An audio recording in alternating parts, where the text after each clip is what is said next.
Are you searching for where you can find the latest news and breaking news today for U.S., world, weather, entertainment, politics, and health?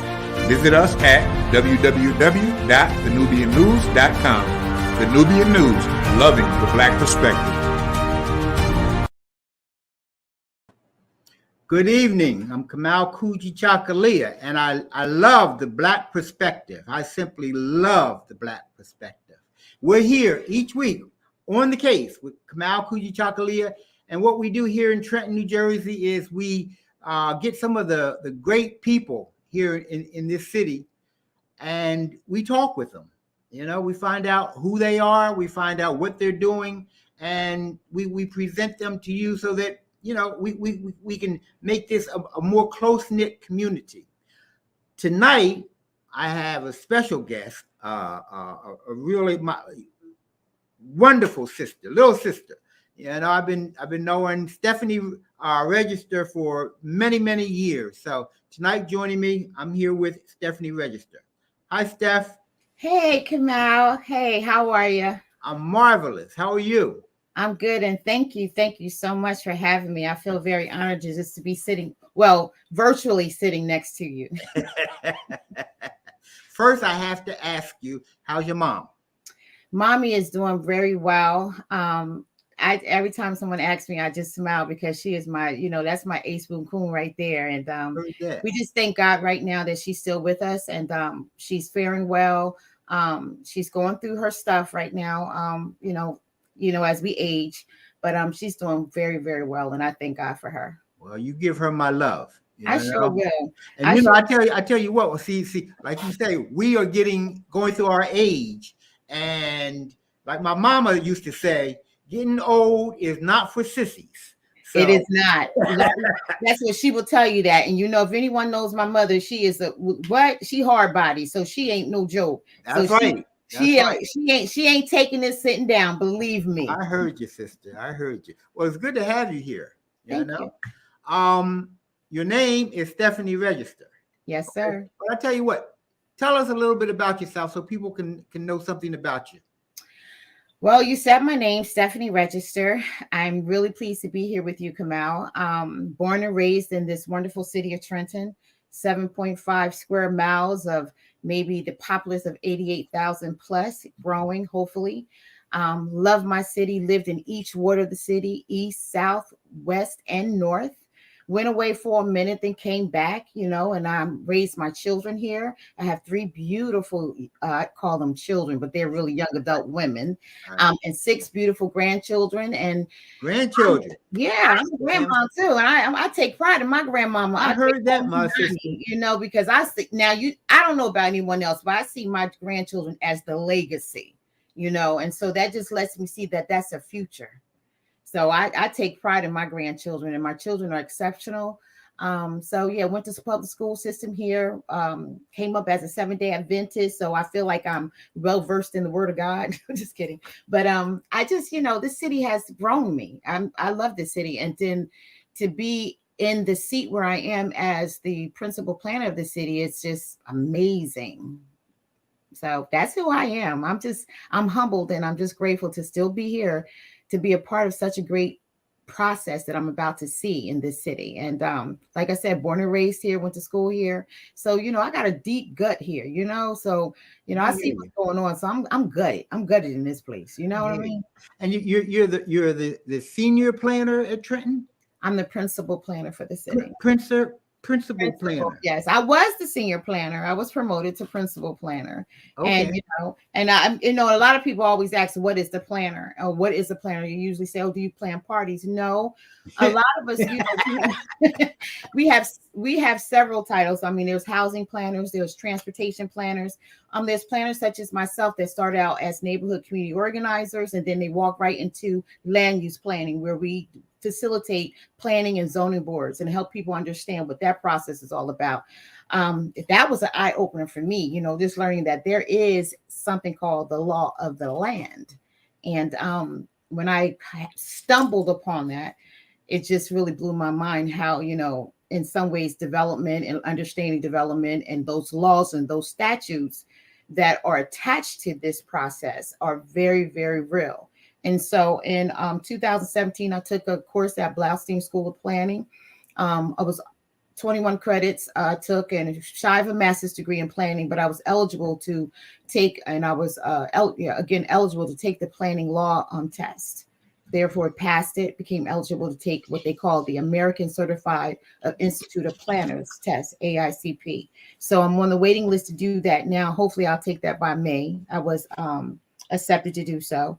So I'm having fun again, learning all the aspects of the land and why it is important for us to understand what planning and zoning is all about. What is it all about? Because I don't quite get it. It's property.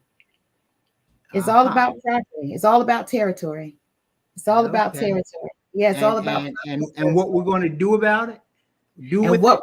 What can we do about it? And understanding why in some ways, and I'm going to say this very emphatically, why. I'm going to tell you, can I be honest here? And I believe I can. Better be. Especially for the African American, why we were never exposed to land development, and understanding why we never could participate.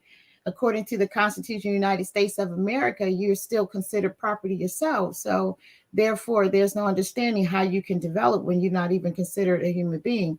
You're considered property. So when I learned about the land uses, what you just state, what is planning and zoning all about, especially for a certain set of communities, why we were separated from that process, not understanding what it is. We were pushed aside. And so it's about property, it's about territory, it's about ownership of land, and who has the ownership of land. Okay, I sure don't. Okay, so are there many Black planners? Well, when I first started, there was like maybe around the essence of maybe 6 to 7%, and that was nationwide. Since I've been working as a planner, that number has grown. We have a lot of young adults who are actually, tapping their hat in to become urban planners, regional planners, transportation planners, housing planners, because it's exciting. Because when you begin to see how this whole dynamic of why are we planning and developing, and why aren't certain people involved, it really sparked a curiosity.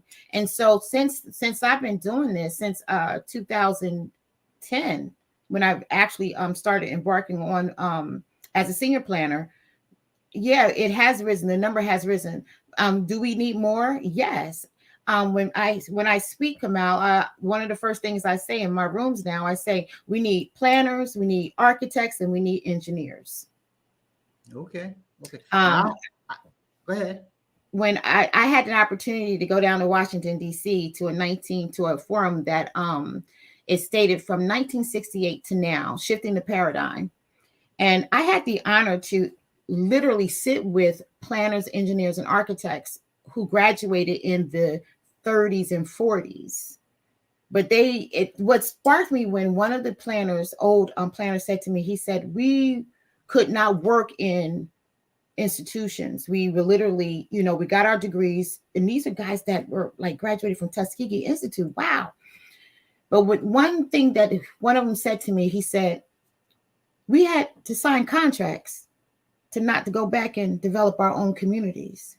Wow. Yeah. Wow. That's what made me fight harder. Hey. It made me fight harder. I was like, wait a minute. Now I see the disconnect. I see the disconnect. So, a lot of what we do and a lot of what we think we know is still rooted in systemic racism, no matter how you look at it. However, when we come to the knowledge thereof, we have opportunity. And so that's where, I'm excited about being a planner in the city of Trenton, because I do see it. Okay. Really, it's no fault to no one. It's just, it's historic. And once you get to know no. It's the fault of a whole bunch of people, but that ain't what I'm going to get into this evening. Right. It is historic. It is historic. It is historic. All right. And so knowing that just gives opportunity that, once you begin, we all know you teach one, you got to start letting people know. So right now, today, yes, there are the bounty is becoming plentiful with Black planners, and that's a good thing. I mean, if you look in the East Coast right now, you look in Baltimore, Washington, not Chicago, New York, parts of New York, You see it. You see that, there's an impact of our ideas are coming back into fruition. And like I say in the rooms all the time too, today we have more Black people with disposable income, and also we have more Black people with knowledge. So there is opportunity. Okay. And now the Black planners don't have to sign contracts not to No, they not to don't. help their No. own communities, right? Right. All right. But that was an eye opener for me when I Well, I'm sat sure there it and must have been. cried. You know? But I can We that. forget sometimes about, because how we live, that how other people had to live before us. Exactly. And we don't, for some reason, we have taken that for granted that there was something before us. And for some reason, we don't look at that as that was a real travesty. However, in order for my fathers and mothers to be able to live, they had to take those jobs to feed their families. So they did this just to live. I mean, this thing during the Jim Crow era, if you even thought about going back into your community and someone coming to your door, snatch you out and do whatever, because again, we were still not considered, quote unquote, through the entirety as human beings, but still property. That's right. That's right. So now, let me get out of this planning thing a little bit. No, it's a plan too, I'm sure. You are also the creator and executive director of Recovery is Essential. Yes, I am. I am the owner of a company. I founded this in 2017 called Recovery is Essential. I'm a woman in long-term recovery. This year, I will be celebrating 28 years clean, and I'm excited about that. And what is recovery? Recovery for me is actually admitting from whatever it is that's causing your life to be unmanageable. And that's anything. So recovering from anything that causes your life to be unmanageable. I am a 12-stepper, so I use that first step as, even if it's me, walking in circles and can't get it right, what is causing my life to become unmanageable, and creating a process where it is safe, because that's what Recovery is Essential is all about, is creating a safe space for people to be able to walk in and live in and become productive for themselves, where they're not causing harm to no one else either. And that's whatever is causing an unmanagement process. And that's primarily addictions. What are you addicted to that's not causing you to be well? And so that's what Recovery is Essential is all about. And essential, it's much more important. It's essentially your life depends on it.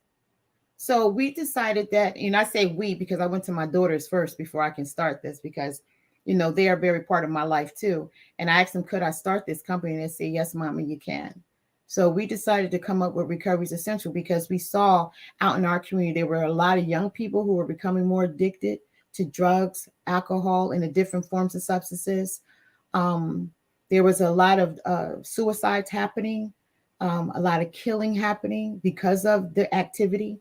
So I wanted to come out and develop a project that just exposed that it is cool to be clean and free, and that I broke my anonymity, but I still protect the fellowship of NA and AA, that it is cool to be clean and free. So recovery is essential, and that's what it's all about, that you can live a clean and free life and not be subject to the degradation of drugs and alcohol or anything else that causes your life to be unmanageable.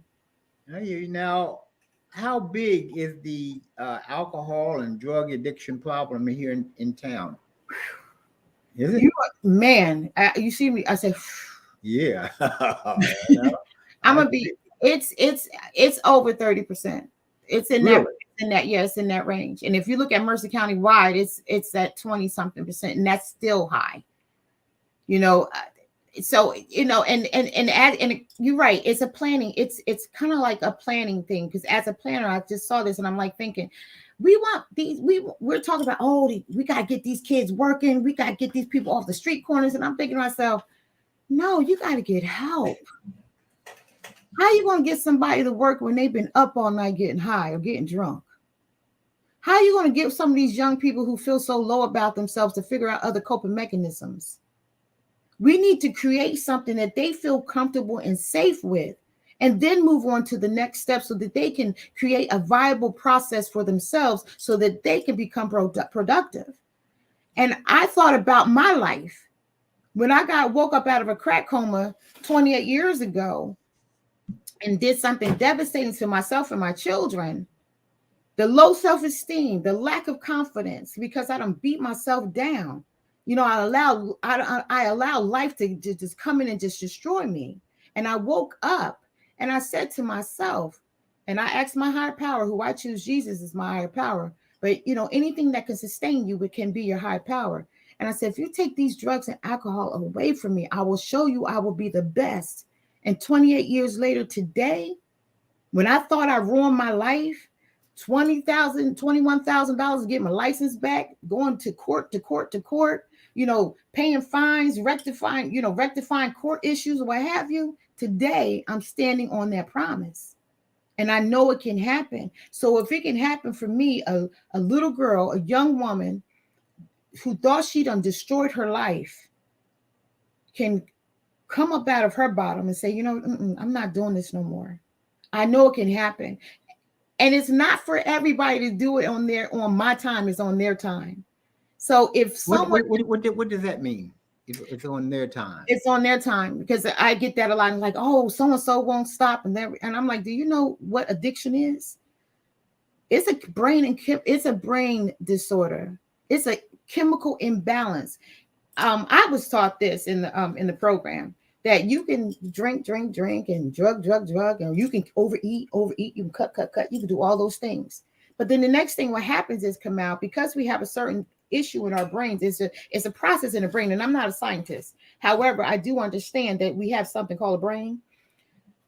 Next thing you know, your brain becomes emphatic in that order, where it begins to take itself. It says, you know what? I don't need you to take it. Now I'm going to start taking it. So you take the drug, drink, or whatever, and then it takes itself, and then it takes you.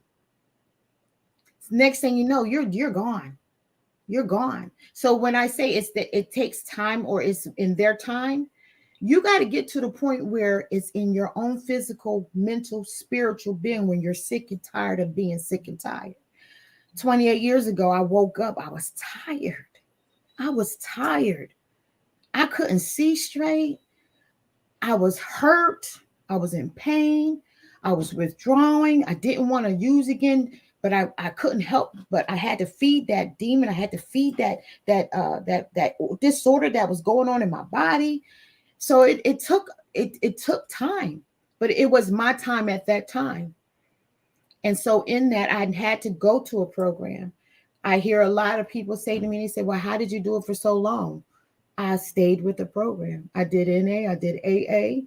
I went to Al-Anon because I had children raised up. I went to therapy, counseling. Now, that's another thing in our community, too. I want to make sure that we put out there, it's okay, guys, to go get counseling. It's okay to get a therapist, too. And guess what? One therapist, one shoe don't fit all. You keep looking for the one that's worked for you, okay? And don't go because Susu told you to do it. You go for the one that you need. And that's very important in our community. And we have been brainwashed that we don't need to do it. And we do. And so I looked at that and I said, we need to figure out a way how we can create a space, a safe space for our young people. Even our adults can look at and say, you know what? I need to get clean. I want to feel better. I want to be able to participate in life again. I want to live life on life terms. And so in the 50 and 53, when Bill and a group of them, which are white heterosexual males, sat back and said, you know what? We tired and sick and tired too. So they developed AA. And then, no, that was 43 and 50. But 10, 12 years later in the 50s, you know, someone's thought about NA. And these were all white heterosexual males. So right then and there, still people of color weren't involved with that. But we were living off of their residue. So as everything in life that has happened in our history, I looked at this and I say, wait a minute, this is a spiritual context. We need to use this to springboard our culture to make sure that we help people in our community understand, stop. You ain't got to use them drugs to like live that life no more. Just because the song says so, that ain't your life. And we could be just that normal about it. It's not our life. Well, look what it has done. The system's not set up for you to even use it. And that's why every time you use it, you get the worst sentence. I mean, we have the worst mass incarceration height. We have the worst reentry. We have everything all related to drug and alcohol use. Nobody. Now, you talking about a safe space. What do you mean by that? What is it? What safe space do you have? Let me tell you something. Do you know this is a safe space right now? Okay. Yep, this is a safe space right now because you're allowing me to speak freely about it. Okay. And so it is creating that space where someone can come to you. And it's more or less like RE is becoming this conduit, because a lot of people too don't want to go straight into the program. Some people like to say, let me fill this out first before I really jump into it, because change is hard. It's not easy. And especially if your body and your mind and your soul has been so used to that. So this right here is a safe space. And so in that safe space, what I decided to give it a little pizzazz, we have what you call every year, November 5th, which is this year's November 5th, but the first Saturday in November is my sober birthday. So I decided, because one of my mentees a while ago, he had just was released from prison, and he was looking for a place to go and dance and have a good time. He never made it. Someone slipped him a pill laced with fentanyl, and he OD'd. It took him out. So that really bothered me. And I said, you know what? All he wanted was a safe space to go and just let his hair down, because he's looking for a job. He's trying to, just unwind. So I came up with what we call the Recovery is Essential Sober Soiree, which is a big ball where you can come and dance the night away. We don't hear no talking, because we talk enough in the rooms. Ain't no awards given out because they do enough of that. We just want you to get dressed up. We create a safe environment. You don't have to spend money on no food. We cater it. It's beautiful. You can take pictures. We provide just a great safe atmosphere where you can let your hair down. And in that, what we've done with the sober soiree is the monies that are the ticket purchases. The money is actually used to give to community groups that are conducting positive activities for children. So far, we have given over $5,200 since I started this in 2017. And I do what I kind of stole it from the secret boss, because, I've seen this a lot. A lot of our community groups don't have the wherewithal or even understand how to write a grant. So we watch them for a year, and we go up and we say, hey, here's a check for you. And what I've seen with that little seed money that we've been able to give is the confidence that we were able to incite in some of these groups to move further and to do what they really want to do with their children. And so I'm really giving back to what was so freely given to me, is my sobriety, because I'm a natural giver, but I can't give what I don't have. Okay. So this is giving me the opportunity to give too. And so I'm kind of like following the 12 steps, but using this as my life purpose to do so. And so that, again, creating a safe space. A safe space could be someone just listen to my story in the grocery store and they're like, wow, can I tell you about what's going on with me? And that gives me opportunity to do the 12th step, to say, hey, you know what? We're here for you. Let's get this going on. And it has been extremely exciting. I'm glad. I'm happy. Now, you say you have this soiree that's going to be on November 5th? Yeah, November 5th. I'm excited too. And where is that going to be? It's going to be at the Trenton Masonic Temple, downtown Trenton. Okay. We picked that space because, again, it's centralized and it doesn't have a bar. So it's, it doesn't trigger anything. And I have an events coordinator, Creative Touches, who come in and she decks that room out like no other. You hear me, Kamau? Okay. When you walk in, you won't even think it's the Masonic Temple. I'm telling you, it is beautiful, because we want to create, again, a beautiful safe space for that day one, the person say, I'm tired of sick of being tired. But then they walk into a community such as what we're developing. We do want to be that example. Say, I want to be like that. I want to aspire to something, because we're all born for a purpose. No, none of us were born with a cigarette and a drink, a drug, and nothing. But we have a purpose, and I'm hoping that Recovery is Essential can spark that purpose to help someone to walk in their recovery. If somebody wanted to get some help from you, how do they get in touch with you? They can actually call me. Let me pull out my number, because I have a text number now. Okay. And this is so cool, because you don't even have to call me. You can text this number, 609-516-2132. And once you text that number, me and my staff are on it right away. Say that number. It is 609-516-2132. Okay. And someone will get back in touch with you? Someone will get back in touch with you. And we are connected with several organizations and treatment companies throughout Mercer County and Middlesex. And we have an opportunity with these companies that if you say sent you, they will take you. Okay, now, 609. What is it? 516. 516-2132. And it's a text call. 32. Okay. Because, a lot of people don't want to talk. Sometimes they just text and say, hey, I need help. Okay, that's great. I'm glad to hear that. Now, we have everybody has people in their family who are addicted to something. Okay. Mm-hmm. How do you deal with that? How do you get them to want to change? No, you don't. That's right. It is no. How do you get them to change? And my question is, how do you get help or protect yourself? That's why we have Al-Anon and Nar-Anon. And we even have crystal meth. What are they? That is like family support. Family support for those who are attached or in relation with someone who is addicted. See, I didn't get clean by myself. My family and friends had to get help also and figure out what was the process here that we don't become codependent or an enabler to their process. So I always say this, you can't stop them, but you have to protect yourself. You need to go get help. And that's hard for the person too, because they don't even understand their own control over the addict, over the alcoholic, and why they have it. So it's really important that when I talk to the person who said, well, I'm trying to get them help, and I'm like, go get your own help. Go get your help, because honestly, you're not equipped to help them.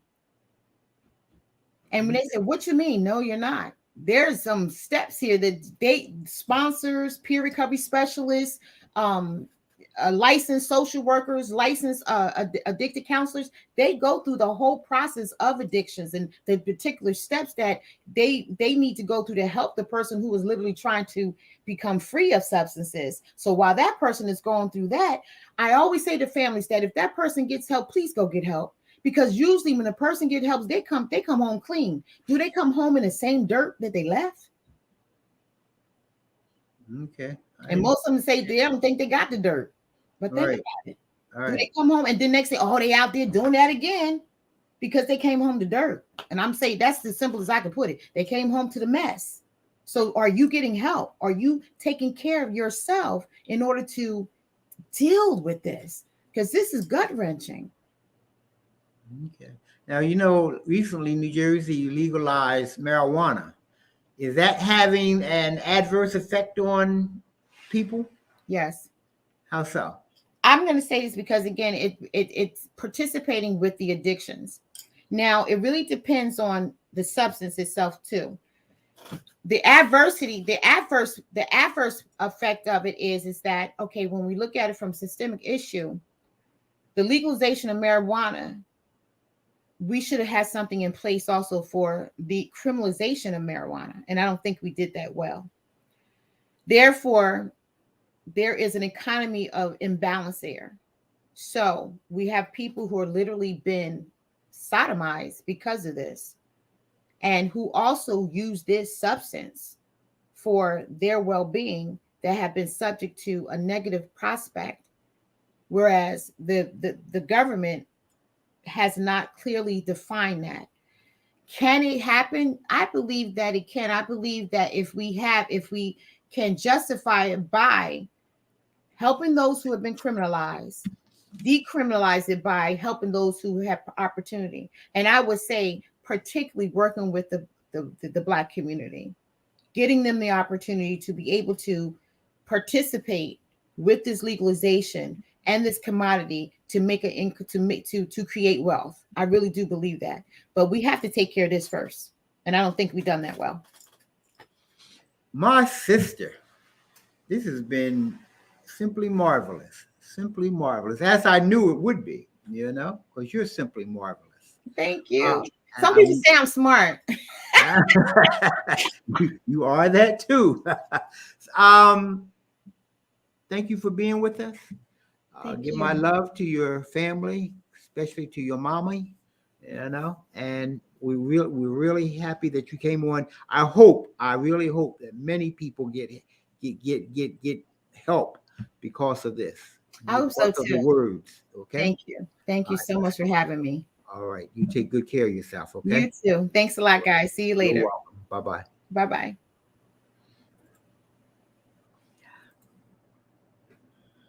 Oh man, this has just been an outstanding show. I mean, she really laid it on me. My heart is a bit heavy right now because I do know people who are affected by addiction, and I know families that are affected by people with addictions. So that was good. It was good to hear, Steph. It was very good to hear, Steffi. Okay, we're going to have another segment after this one. We're going to have Cherie Garrette, who is running for mayor of the city of Trenton, coming up. So we'll be right back with you in about 30 seconds. Thank you. Visit our website, www.thenubiannews.com. Subscribe to On the Case with Kamau Kujichagulia on YouTube and Facebook. On the Case.